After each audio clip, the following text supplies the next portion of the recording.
સૌરાષ્ટ્ર ડેપોમાં ગંદકી કરનારાઓની ખેર નથી. ડેપો મેનેજર નરેન્દ્રસિંહ રાઠોડની લાલાંક.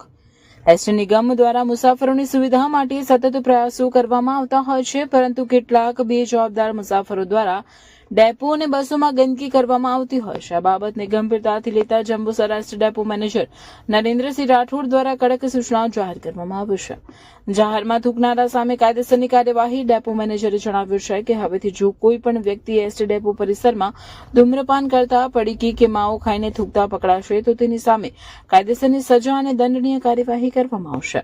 મુસાફરોની બેજવાબદારી સામે કડક વલણ ઘણીવાર જોવા મળે છે કે મુસાફરો ચાલુ બસમાં અથવા ડેપોના ખૂણે ખૂણે માવો ખાઈને પિચકારી મારતા હોય છે, જેના કારણે લાખોના ખર્ચે બનેલા ડેપો અને નવી નક્કોર બસો ગંદી થાય છે અને મુસાફરોને પણ આનાથી અગવડતા પડતી હોય છે. આ બધીને ડામવા માટે મેનેજરે હવે લાલ આંખ કરી છે.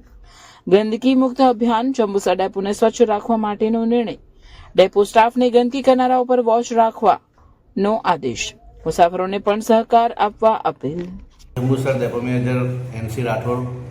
સર્વે મુસાફરોને મારી નમ્ર વિનંતી છે કે હાલમાં ગુજરાત રાજ્ય માર્ગ વાહન વ્યવહાર દ્વારા અને સરકારશ્રી દ્વારા સ્વચ્છતાનો અભિગમ હાથ ધરેલ છે, જેથી તમામ મુસાફરોને નમ્ર વિનંતી છે કે બસમાં જ્યાં ત્યાં કચરો ના ફેંકી ગંદકી કરવી નહીં અને કચરો કચરાપેટીમાં જ નાખો અને આ બસ આપણી છે સંપૂર્ણ સ્વચ્છ રાખી અને સહકાર આપવા વિનંતી છે. એમાં તમામ મુસાફરો બસ સ્ટેન્ડ પર પણ ગંદકી ન કરી અને જે બસ સ્ટેશન ખાતે કચરાપેટી મૂકવામાં આવી છે તે કચરાપેટીનો જ ઉપયોગ કરી અને એનો લાભ લેવા વિનંતી છે. જો કોઈ મુસાફર આ રીતના ગંદકી કરતા કે પાનની પિચકારી મારતા નજરે આવશે તો તેના સામે દંડ લઈને કાર્યવાહી કરવામાં આવશે, જેથી આવા મુસાફરો કોઈ બાબતનો ભોગ ન બને.